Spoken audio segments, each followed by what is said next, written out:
ہم جو ہے ایک راستے سے جا رہے تھے تو ایک بچہ رو رہا تھا، چھوٹا سا بچہ رو رہا تھا. تو سیدنا ابراہیم بن ادہم راستے سے آ رہے تھے تو بچے کو دیکھتے کہ بچہ زارو خطا رو رہا ہے. بچہ روتے رہے تو ہچکیوں پہ آ گیا. تو سیدنا ابراہیم بن ادہم جو ہے اس بچے کے پاس گئے، شفقت بڑی ہاتھوں سے اس کے سر پر ہاتھ پھیرے. یعنی بچوں پہ جب بڑے شفقت کرتے، شفقت کس کو کہتے ہیں؟ جب آپ کے سامنے کوئی چھوٹا ہے تو چھوٹے سے نرمی سے پیش آنا، اس کے سر پر محبت سے ہاتھ پھیرانا، اس کو شفقت کرتے. تو سیدنا ابراہیم بن ادہم بچے کو دیکھتے ہیں کہ ہچکیوں پہ آ کر رو رہا تھا، قریب گئے، اس بچے کو اپنے پاس لیے، اسے سینے سے لگایا، اس کے سر پر ہاتھ پھیرے اور پوچھے بیٹا کیوں روتے ہو؟ تو بچے نے روتے ہوئے کہنے لگا کہ کیا بتاؤں حضرت، آج میں مدرسے کو گیا تھا تو آج حافظ صاحب جو ہے ایک سبق پڑھایا، اس آیت کے ترجمے کی وجہ سے رو رہا ہوں. تو ابراہیم بن ادہم معصوم سا بچہ ہے، اسے دیکھ کر حیران ہوئے، پوچھنے لگے. قرآن مجید کی ایک آیت سن کر چھوٹا سا بچہ اللہ کی وجہ سے، اللہ کے خوف کی وجہ سے رو رہا، قرآن مجید کا یہ عالم. تو سیدنا ابراہیم بن ادہم تعجب ہوئے، بچے سے پوچھے بیٹا بتاؤ کون سی آیت ہے جو پڑھ کر اس کی ترجمہ تمہیں پڑھ کر تمہیں رونا آ گیا؟ تو بچہ کہنے لگا حضرت آج میں مدرسے گیا تھا تو میرا سبق یہی تھا فَاتَّقُوا النَّارَ الَّتِي وَقُودُهَا النَّاسُ وَالْحِجَارَةُ أُعِدَّتْ لِلْكَافِرِينَ. ڈرو اس آگ سے جس کا ایندھن آدمی اور پتھر ہے، جو کافروں کے لیے تیار کی گئی. تو بچہ رو کر کہنے لگا کیا بتاؤں میں آج مدرسے گیا تھا تو اس کا ترجمہ سن کر مجھے رونا آ گیا. تو بچہ روتے روتے کہنے لگا ابراہیم بن ادہم کو حضرت جب بھی میری ماں گھر میں چولہا لگاتی ہے تو بڑے بڑے لکڑیوں کو جماتی ہے اور ان بڑے لکڑیوں کے نیچے چھوٹے چھوٹے لکڑیاں رکھتی ہے. تو سب سے پہلے چھوٹے لکڑیوں کو آگ لگاتی ہے، چھوٹے لکڑیاں جل کر بڑے لکڑیوں کو جلاتی ہے. تو بچہ رو کر کہنے لگا کہ میری ماں جب چولہا لگاتی تو بڑے لکڑیوں کے نیچے چھوٹے لکڑیاں رکھ کر آگ لگاتی ہے، تو میں اسی خوف کی وجہ سے رو رہا ہوں. کل بروز قیامت اللہ تعالیٰ بڑے بڑے گنہگاروں کو دوزخ میں ڈالے گا. اگر ان کو آگ نہیں لگی تو میرے چھوٹے سے چھوٹے، میرے جیسے چھوٹے چھوٹے بچوں کو بھی اللہ آگ میں ڈال کر جلائے گا. میں اسی خوف کی وجہ سے رو رہا ہوں. بڑے گنہگار تو جلیں گے لیکن ان کے ساتھ مجھ جیسے چھوٹے بچے کو بھی جلا دیا جائے گا. اس خوف کی وجہ سے رو رہا ہوں، اس ڈر کی وجہ سے رو رہا ہوں. تو غور کیجئے، افسوس کی بات ہے آج ہم اتنے بڑے ہو گئے، اتنی بڑی بڑی عمریں ہو گئی ہماری، لیکن کبھی اپنے گناہوں کو یاد کر کر اللہ میرے ساتھ کیا کرتا کہ میں اللہ کو کیا جواب دوں گا قیامت کے دن، خبر میں اللہ کو کیا حساب کتاب دوں گا، قیامت کے دن میرا کیا انجام ہوگا. کبھی یہ چیز تم یاد کر کر اللہ سے ڈرے؟ افسوس کی بات ہے عمریں بڑی بڑی ہو گئی، زندگیاں گزر جا رہی ہے. آج دنیا کا یہ عالم ہو گیا کہ کوئی انسان غلط راستے پہ چل رہا، مجھے بھی اسی طرح چلنا ہے. کوئی حرام ذریعے سے کمائی کما رہا، مجھے بھی اس کی طرح حرام کمانا ہے. وہ فلانا ایسا کر رہا، مجھے بھی ایسا کرنا ہے. کہ خدا غور کیجئے کہ اللہ کو کیا جواب دو گے. منزل بہت طویل ہے. انسان سمجھتا کہ یہ زندگی سب کچھ یہی زندگی ہے، لیکن اللہ کے نبی صلی اللہ علیہ وسلم فرماتے ہیں دنیا کی زندگی انسان کے لیے ایسی ہے، اگر کوئی بندہ سمندر میں انگلی ڈباتا، انگلی ڈبا کر باہر نکالتے، انگلی کو کتنا پانی لگتا؟ پانی کتنا لگا انگلی کو؟ ایک خطرہ یا دو خطرے. آپ غور کیجئے، آپ چاہے سمندر میں پانی انگلی ڈباؤ یا گلاس میں بھی پانی، یعنی گلاس میں جو پانی بھرا ہوا ہے اس گلاس میں بھی اپنی انگلی ڈبا کر نکالو تو پانی کتنا آئے گا؟ ایک خطرہ یا دو خطرے۔ اللہ کے نبی صلی اللہ علیہ وسلم فرماتے ہیں کہ اللہ تبارک و تعالی جو ہے دنیا کی زندگی اتنی مختصر کر دیا، اگر کوئی بندہ سمندر میں انگلی ڈباتا ہے تو باہر نکالنے کے بعد جو پانی لگتا دنیا کی زندگی اتنی ہے۔ کتنی ہے؟ جو تمہارے انگلی کو پانی لگا دنیا کی زندگی اتنی ہے، جو سمندر ہے وہ آخرت ہے، وہ سب کچھ ہے۔ جو سمندر تمہیں زرخیز دکھ رہا ہے وہی سب کچھ ہے، وہی تمہیں بروز قیامت میں بخشائش کا ایک ذریعہ بھی بننے والا ہے۔ لیکن افسوس کی بات ہے کہ جو انگلی کو ایک خطرہ لگا، دو خطرے لگے، اس کے پیچھے ساری زندگی برباد کر دیا انسان، ساری زندگی لگا دیا برے کاموں میں، بے حیائیوں میں، گناہوں میں، شراب نوشیوں میں، اللہ کی نافرمانیوں میں۔ اللہ کے حکم کو نہ مان کر بندہ اپنی ساری زندگی بھی برباد کرتا اور اپنے آخرت بھی برباد کر دیتا۔ تو خدا را غور کیجئے کہ معصوم سا بچہ حالانکہ چھوٹی سی عمر ہے، اللہ کے ڈر میں اتنا رویا کہ کیا بتاؤں میں کہ اللہ بڑے بڑے گنہگاروں کو کتنی اچھی مثال دیا، گھر کی مثال دیا۔ ماں جب لکڑیاں لگاتی تو بڑے بڑے لکڑیوں کو آگ نہیں لگتی، اس کے نیچے چھوٹے لکڑیوں کو آگ لگاتی۔ تو بچہ اسی طریقے سے قیامت کے منظر کو سوچ لیا، معصوم سا بچہ۔ ابھی ہم اتنے بڑے بڑے ہو گئے، کبھی جو ہے خبر کے تعلق سے کبھی نہیں سوچے، اللہ کے ڈر کے، اللہ کا خوف کبھی خیال دل میں خیال نہیں آیا، کبھی قیامت کا میدان کیا ہوگا، اللہ کو کیا جواب دیں گے، کیا حساب کتاب ہوگا، کبھی یہ خیال ہمیں نہیں آیا۔ وہ معصوم سا بچہ ہچکیوں پر رو رہا تھا، کس لیے؟ اس کے دل میں اللہ کا خوف تھا، اس کے دل میں اللہ کی یادیں تھی، اس کے دل میں اللہ کا ڈر تھا۔ تو میرے پیارے آقا صلی اللہ علیہ وسلم کے پیارے دیوانوں، آئیے تھوڑا حدیث پاک کی روشنی میں آپ کو لے کر چلتا ہوں کہ اللہ کے نبی نے کیا فرمایا کہ مومن کون ہے؟ اللہ کا بندہ۔ یا ایھا الذین آمنوا، اے ایمان والو، اے مومنو، اللہ تبارک و تعالی قرآن میں یا ایھا الذین آمنوا کا خطاب دیا، اے ایمان والوں کا خطاب دیا۔ کس کو دیا؟ مومنوں کو دیا، مسلمانوں کو دیا۔ اسی طرح اللہ کے نبی صلی اللہ علیہ وسلم حدیث میں فرماتے ہیں کہ اے ایمان والو، جب بھی تم اللہ کی خوف کی وجہ سے روتے ہو تو اللہ تعالیٰ تم پر دوزخ کی آگ کو حرام کر دیتا ہے۔ تو معزز سامعین کرام، اللہ کا خوف ضروری ہے بندے کے لیے۔ تو خدا را جو ابراہیم بن ادہم بچے سے جو آیت سنے تھے تو اسے دیکھ کر متاثر ہو گئے، اتنے بچپنے میں اللہ کا اتنا خوف۔ تو سیدنا ابراہیم بن ادہم کے تعلق سے جو ہے بہت سارے واقعات ہیں۔ ابراہیم بن ادہم جو ہے ایک بہت بڑے بادشاہ گزرے ہیں، بادشاہ تھے۔ ان کی زندگی کیا تھی پتا ہے آپ کو؟ وہ بھی جو ہے ان کی زندگی ایسے گزری، وہ بہت بڑے بادشاہ تھے، بڑے محل میں رہتے تھے، اور راتوں میں ان کو نیند جب تک نہیں آتی ان کے بستر پہ جو ہے خوشبودار پھول بچھایا جانا چاہیے تھا۔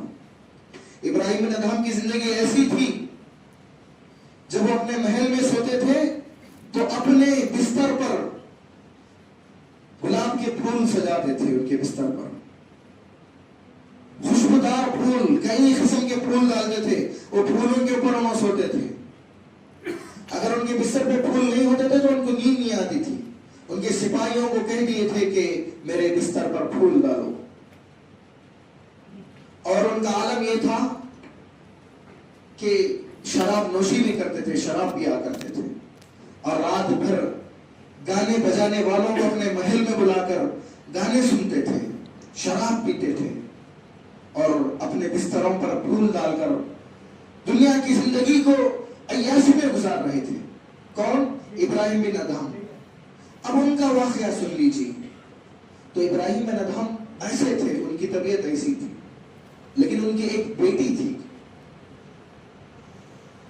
تو ان کی بیٹی بیمار ہو گئی ابراہیم بن ادہم کی۔ تو انہوں نے بہت سارے حکیموں کو بلایا۔ اس زمانے میں کوئی ڈاکٹرز نہیں تھے، بڑے بڑے حکما تھے، حکیم تھے، طباء تھے، تو حکیموں کو بلا کر علاج کرائے. تو بڑے بڑے حکیموں نے کہا کہ اب ان کا علاج نہیں کر سکتے، طویل بیمار ہو گئے، ان کی بیماری کا کوئی علاج نہیں ہے. خدا اللہ کے ہاتھ میں ہے، شفا دینا اسی کے ہاتھ میں، موت و حیات اللہ کے اختیار میں. تو ابراہیم بن ادہم دنیا کے بڑے بڑے حکیموں کو بلائے، کوششیں کی، علاج کرائے، لیکن اللہ کو کچھ اور منظور تھا. اتنے حکیموں کے علاج کے باوجود بھی علاج نہیں ہو سکا. تو ابراہیم بن ادہم کی بیٹی انتقال ہو گئی. جب ان کی بیٹی انتقال ہوئی تو ابراہیم بن ادہم صدمے میں چلے گئے. غور کیجئے، جب بیٹی ہی ان کی انتقال ہوئی، دنیا میں ان کی ایک لوتی بیٹی تھی، وہ بھی انتقال ہو گئی. اب بادشاہت کس کام کی رہی؟ اب دیکھو، انسان کماتا کس کے لیے؟ اپنے بیوی بچوں کے لیے، اپنے آبا اجداد کے لیے. اگر وہ نہیں رہے تو کس کام کا ہے؟ سارا خسارہ ہے یہ، کچھ کسی کام کا ہے. تو ابراہیم بن ادہم کی جب بیٹی انتقال ہوئی تو آپ غمگین ہوئے، ڈپریشن کا شکار ہو گئے، صدمے میں چلے گئے. تو راتوں میں جو ہے ان کے رنگ رلیاں، شراب، رنگ رلیاں، گانے بجانا، بستروں پر مہکتے ہوئے پھول ڈال کر سونا، ایسی زندگی کر رہے تھے. لیکن ان کی زندگی میں ایک غم آ گیا، بیٹے کے غم میں مبتلا ہو گئے. تو پھر کیا تھا؟ زندگی سے خوشی چھین لی گئی، زندگی سے ایک جینے کا شعور ختم ہو گیا. تو ابراہیم بن ادہم ایک رات سو گئے تو خواب دیکھتے کہ ابراہیم بن ادہم ایک بہت بڑے جنگل میں چلے گئے. خواب میں ایک بہت گھنا جنگل تھا، بہت بڑا تھا. تو ابراہیم بن ادہم خواب میں دیکھتے کہ جنگل میں چلے گئے. تو جیسا ہی وہ جنگل میں جا رہے تھے تو ان کے پیچھے ایک بہت بڑا اژدہا، بہت لمبا اژدہا ان کے پیچھے منہ کھول کر آ رہا تھا. تو ابراہیم بن ادہم کو جب اس کی آواز آئی، پلٹ کے دیکھتے کہ اژدہا غصے کی حالت میں بہت تیزی سے آگے بڑھ رہا ہے، اسپیڈ میں آ رہا ہے، اس کا منہ کھلا ہوا ہے. تو ابراہیم بن ادہم جب اژدہے کو دیکھتے تو جنگل میں بھاگنے لگتے. ابراہیم بن ادہم آگے آگے بھاگ رہے ہیں، اژدہا کے پیچھے پیچھے بھاگ رہا. تو ابراہیم بن ادہم اس سے جان بچانے کے لیے جنگل میں دوڑتے دوڑتے جنگل کے بیچ میں چلے گئے. ایک بوڑھا آدمی نظر آیا جو ایک راستے کی کنارے ٹھہرا تھا. تو ابراہیم بن ادہم بھاگتے بھاگتے اس بوڑھے کے پاس آئے، آ کر کہنے لگے کہ میری مدد کرو. اس بوڑھے بزرگ سے کہنے لگے کہ حضرت میری مدد کرو. تو اس بوڑھے آدمی نے کہا، میں خود بوڑھا ہوں، چلنے پھرنے کی طاقت بھی میرے اندر کم ہو گئی، خدا میں تمہاری کیا مدد کر سکتا ہوں. تمہیں یہ بات سننا تھا. تو ابراہیم بن ادہم پھر بھاگنے لگے، دوڑنے لگے. پیچھے پیچھے اژدہا آ رہا ہے، بہت بڑا اژدہا تھا، ایسا لگ رہا تھا کہ کہیں نگل لے گا. تو ابراہیم بن ادہم پھر دوڑتے دوڑتے جنگل میں چلے گئے. پھر اس طرف دیکھتے کہ ایک بہت بڑا پہاڑ نظر آ رہا، پہاڑ کے نیچے بھی ایک بوڑھے آدمی بیٹھے ہوئے تھے. تو ابراہیم بن ادہم جو ہے دوڑتے دوڑتے اس بوڑھے آدمی کے پاس گئے، اس بزرگ کے پاس گئے، جا کر کہنے لگے کہ اللہ کے لیے میرے پیچھے ایک بہت بڑا اژدہا پڑا ہوا ہے جو مجھے نگلنے کے لیے آ رہا ہے، خدا کے لیے میری جان بچا لو، خدا کے لیے میری حفاظت کرو، میری مدد کرو. تو اس بوڑھے آدمی نے کہا، میں بوڑھا آدمی ہوں، میرے ہاتھ پیروں میں طاقت نہیں ہے، خدا میں تمہاری کوئی مدد نہیں کر سکتا. لیکن ہاں، اس پہاڑ پر بہت اللہ کے بندوں کی جو ہے امانتیں رکھی ہوئی ہیں. اس پہاڑ کے اوپر امانتیں رکھی ہوئی ہے، اگر تمہاری بھی امانت اگر ادھر رہے گی تو آپ اس سانپ سے، اس اژدہے سے بچ جاؤ گے. تو سیدنا ابراہیم بن ادہم اس بڑے آدمی کی بات سن کر پہاڑ پر دوڑ گئے، چڑھ گئے پہاڑ پر. اور پہاڑ پر چڑھ کر دیکھتے ہیں کہ بہت بڑا محل تھا. تو جب وہ محل کے